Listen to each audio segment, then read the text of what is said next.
then they'll bring these two riders back. If they don't and start looking around, then Van Baal could be the new race leader. But who is going to win the stage? That's the question. Big question. 10.2 Ks to go. 2 more days of classics racing to come, don't forget. The roads of the Liège-Bastogne-Liège tomorrow. Here's your duck stall. I'd have moved those ducks back a bit, to be honest. Knowing what was coming. It'll ease off. There's no more real commitment behind these guys, I'm afraid. From this 35, 36 rider group that we've got here right now, they can't quite decide. I'm looking at the time. It says 1 minute and 8, 9.8 kilometers to go, and I don't see a great drive to catch this pair up the road. Maybe they think they can get them on other days. The team cars are back in there, Carlton. They are. They now believe. So the Française de Dieu car and Cannondale car believe. You can just see the gap visually now. But the riders that were towards the front of the peloton weren't riders, weren't the domestics. It was in fact the leaders of the team. We can see is this Wallis of Top Spot Vlaanderen and Andrew Greipel prizing themselves off the front of the bunch. Well, Greipel, why not on a day like today? He's probably got team dispensation to just have a pop. Kerkelaer trying to pick it up as well. He could be, if you get a decent finishing position today, narrow the gap, you're going to give yourself a good chance of a decent placement into Houffalize and to Gerardsbergen the next couple of days. There we go. 9.1 Ks remaining. 1 minute and 9. The break can make this, but will they? Desperate attempt by André Greipel to get back in here. Now, they get the choice of the crown of the road. It's not going to be something on offer to those behind.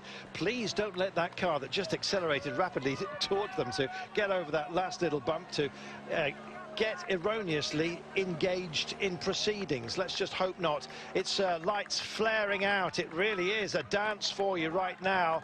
But to what tune it's being set by these guys. What a tempo. We know that they can make it. 8.6.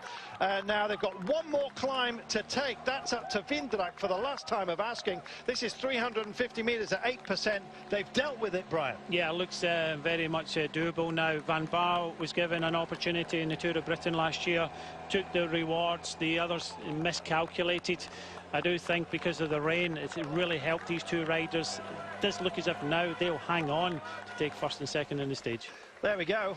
What's going to happen behind? This could be damage limitation. André Greipel is really powering into these little bergs, and it's good to see him as well, just going for it. I think this is to hell with it. I'm just going to do my own thing. It looks like that. He's trying to keep it going, but he's drifting off the front of the peloton. Magnus Cort Nielsen was the first rider around that corner, but still no reaction. They're a little bit surprised here with PMC.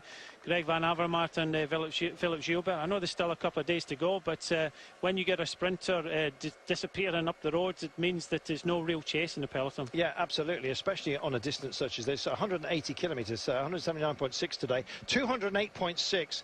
Maybe some of the guys here are thinking, you know what, we can take back the time that we lose today, courtesy of the fact that they're 29 and 39 down, at least at the top of the day. Factor in the bonuses, though, and the big dangling bonus of 10 and 6 seconds for first and second across the line. It suits the breakaway. 7.7 kilometres to go, and just under a minute is what they've got right now. But you know who the big losers are, Carlton? It's the team in the yellow. Kelderman's just coming across the gap now, but Kelderman's there. I think the Joos van Emden and one other teammate is there. If they committed themselves a little bit earlier, then they could have hold on to this white jersey, but it looks as if it's slipping out their hands now. Looks as if it is, and André Greipel is leading the charge, and Kelderman alive to the danger. Tim Wellens is also there, so wow. This is what they were trying to do. So Greipel went for it. Tim Wellens has gone with them. Just look as if that's Priedler for a Giant Alpecin behind. Bakalan's trying to come across. BMC start to see the danger, but what an effort Andy Greipel's put in today. Yeah, fabulous effort indeed. So, can Lotto Soudal deliver, or is it all too late? Tim Wellens is there. He takes over right now. The camera bike just hits one of those sleeping policemen, those little traffic calming devices. 7.3 to go, 53 seconds. It's going to be a race. A very, very quick one. How depleted are the resources of our breakaway, having been a two-man act for most of the day? The thing is, they have ridden together. They've ridden conservatively. We can see it in the sprints. They never sprinted each other. They saved a little bit of energy, and I believe that saving of this little bit of energy is going to help them to first and second in the stage. whether Van Baarle, whether it's Le Bon, I don't think they'll start messing around, because both of them will be moving up in the general classification as well. Just off the drive, as you saw there, because they were coming into a wet corner, and we remind you that there's still plenty more of those to come. The rain has stopped, so it's now playing back into the hands of the chasers, being led at the moment by Andre Greipel. But this is going to be a danger zone for them. Look at the debris, look at the dirt, look at the nastiness.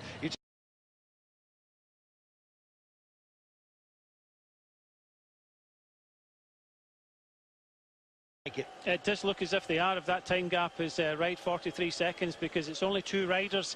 Andre Greipel has put in a hard effort already. Tim Wellens at the front, but I can't understand. Kelderman is there. Kelderman should be helping, should be riding, and okay, Magnus Cort Nelson can afford to sit back. He's not up there in overall, but this is a great opportunity now for Wilco Kelderman at the back to move up in the, he's already second in general classification, but try and take something from today, because I think that Lotto NL Jumbo, after a fantastic stage yesterday, it's all drifting away from him. See Tim Wellens say, come on, and they're shaking their head. No, Kelderman, get to the front, help them out, and try and win this race overall. Andre Greipel on the radio, and he's not tuning into a jazz program, I can tell you that much. 40 seconds to go. This is heavy rock at the moment, and there's plenty of those on the ground. Just look at the water wash that we were telling you about. A lot of debris being brought out. It's going to be between these pair by the looks of things. 39 seconds with 5.7. They mustn't come off the gas too much though, Brian. They can't come off the gas at all. If all of the 5 riders behind help each other, and it looks as if they're not, the giant Alpecin rider doesn't want to help, and just see Tim Wellens sitting back, Kelderman just sitting on the back. Look, Kelderman's sitting on the back because they've got the race lead, but the race lead is disappearing out their hands down the road. So if I was Kelderman, I would be riding in this front group. Well, they're coming through that dodgy section right now. This is Van Baarle, who just takes up time trialling duties at the front, as you can see. Johan Le Bon as well. We remind you that their deficits yesterday were 39 and 29 seconds respectively. Van Baarle, the better placed of the pair of them. They're going to find bonuses. They found them along the way today on the Golden Kilometre. And in fact now they've got a 38-second gap, and there's 10 and 6 seconds available, first and second across the line as well. 4.9 kilometres to go, 38 seconds.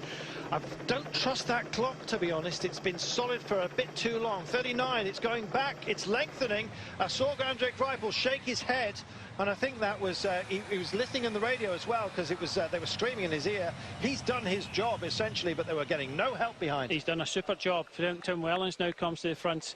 The question for me is the rider at the back, Wilco Kelderman, should be riding with this group.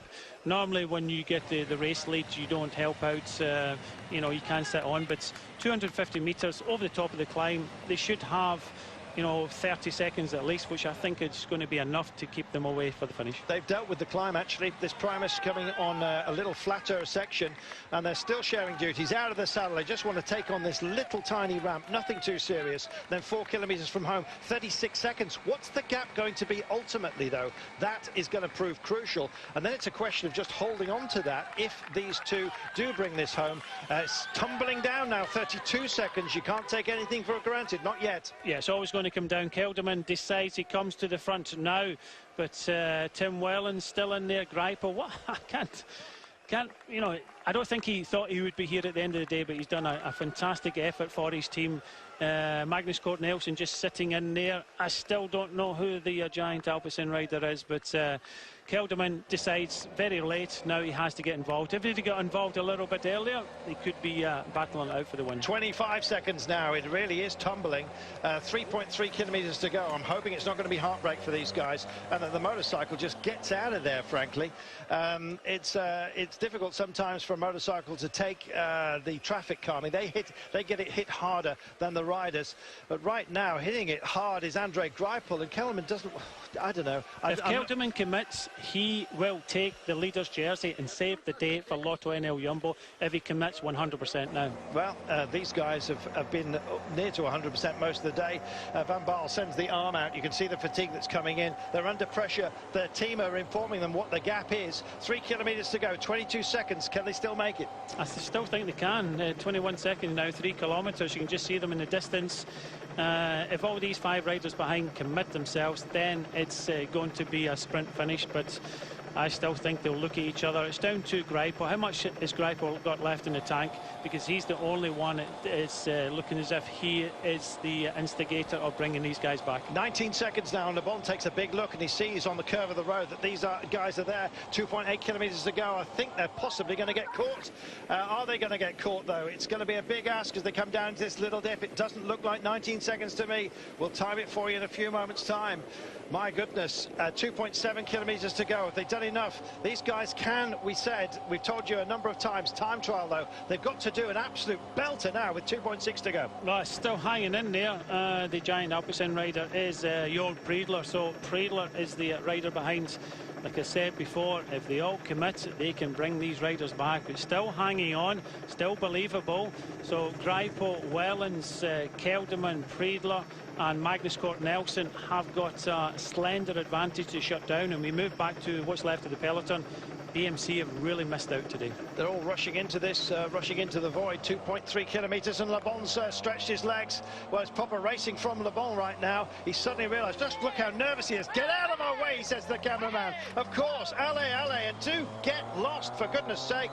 We want the pictures, but we don't want it to hamper the race. Allez, he screams at the camera bike, and he finally listens and gets out of there. He's been too close for too long, Brian. The thing is, Le Bon knows that Van Baar is not confident in the corners, so he's trying to use that to his advantage. So he's trying to go for the win here by using the corners to his advantage. Van Baal still got an opportunity to come back, but Kelderman starting to ride, but is it a little too late now? Well, he's nervous as well. 1.6 kilometres to go. They're just out of sight in this village. Got to pick up the pace right now. This camera really does need to be told to get some distance between these guys. And there come the chasers. 1,400 metres to go. It's possibly going to be heartbreak for Van Baal, but it looks like Johan Le Bon may well just hang on. Let's see what's left behind. Can Andre Greipel find himself something on this day? I think he's possibly thinking, yes, he can. 1,200 metres to go. The Flamme Rouge beckons. Well, Jörg Priedler is now dropped, so Tim Wellens puts a really big turn in now.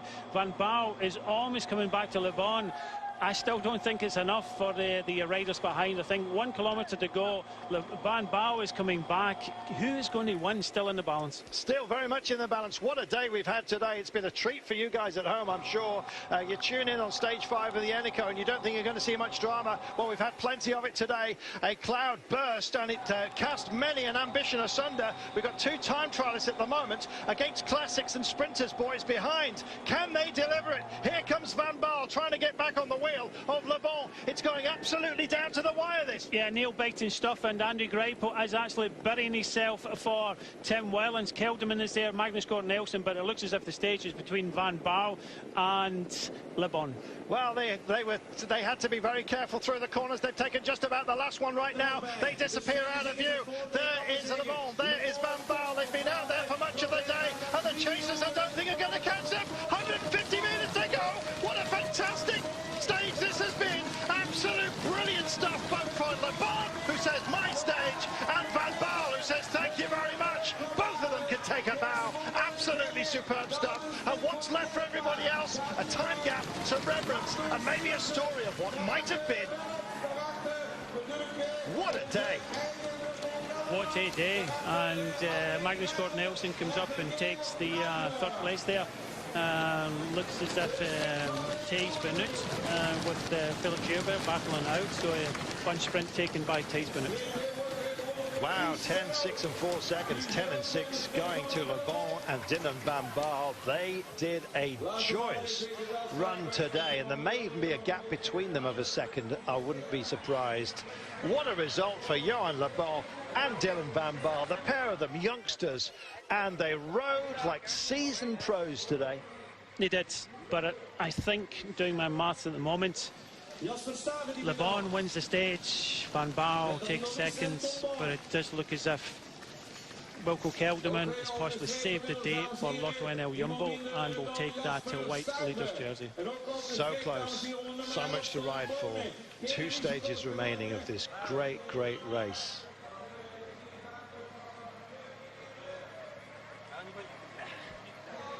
Brian, today had just about everything for a cycle fan except sunshine. Sunshine at the start, but Yeah, if you're watching that race, it's you know what a magnificent race that was. You can just see, courtesy of the race radio, that they know France Edge have got their stage. When they tried with Demar the other day, it wasn't to be. He got second, but this man, with the help nonetheless, then Dylan Van Baal won the stage. So the 24-year-old Frenchman takes probably the biggest win of his career.